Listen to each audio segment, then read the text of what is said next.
Halo, selamat datang di podcast Sakurasa.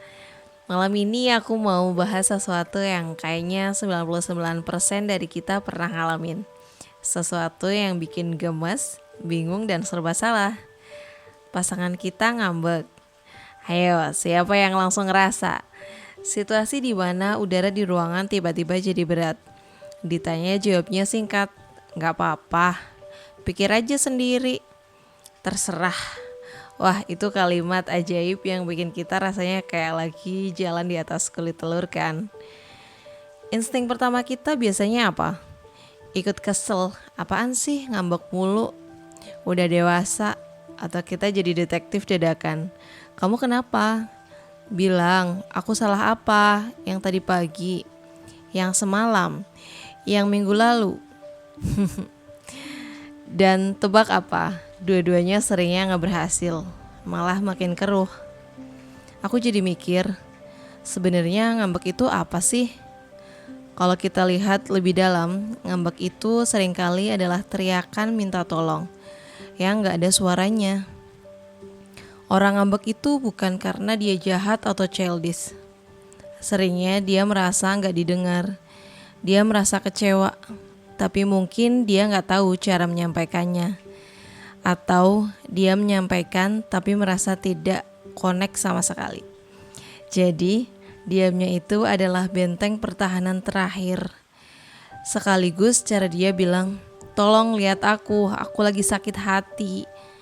Nah, terus kita harus gimana? Ini mungkin simpel, tapi gak gampang. Yang pertama, jangan reaktif. Jangan ikut kepancing emosi dan tarik nafas dulu. Saat dia bilang gak apa-apa, padahal mukanya jelas apa-apa, jangan langsung serang balik dengan ya udah kalau gak apa-apa. Itu sama aja kita nutup pintu. Coba ganti jadi validasi. Gimana caranya?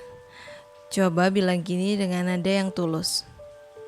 Oke, aku tahu kamu bilang gak apa-apa, tapi aku lihat kayaknya kamu lagi kecewa ya, atau lagi marah.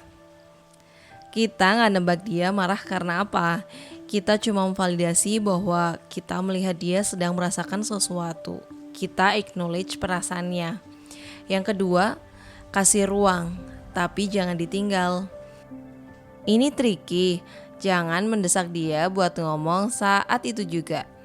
Itu cuma bikin dia makin terpojok. Bilang aja, oke, aku tahu kamu lagi marah. Aku kasih kamu waktu dulu ya. Aku di sini, di ruang tamu. Kalau kamu udah siap ngobrol, aku siap dengerin. Take your time. Kalimat itu ajaib loh. Itu menunjukkan kita peduli. Kita menghargai perasaannya, tapi kita juga gak maksa. Pasangan kita jadi merasa aman. Dia jadi tahu, oh aku boleh marah, dan dia gak akan ninggalin aku cuma karena aku marah. Karena pada akhirnya dalam hubungan ini bukan soal siapa yang salah dan siapa yang benar. Bukan soal siapa yang menang adu diam. Tapi soal gimana caranya kita berdua bisa survive dari masalah ini sebagai tim. Jadi saat dia ngambek, jangan fokus menghentikan ngambeknya. Fokus memahami apa yang gak terucap di baliknya. Kita coba ya. Jangan lupa sharing pengalaman kalian di kolom komentar. Sampai jumpa di podcast Sakurasa berikutnya.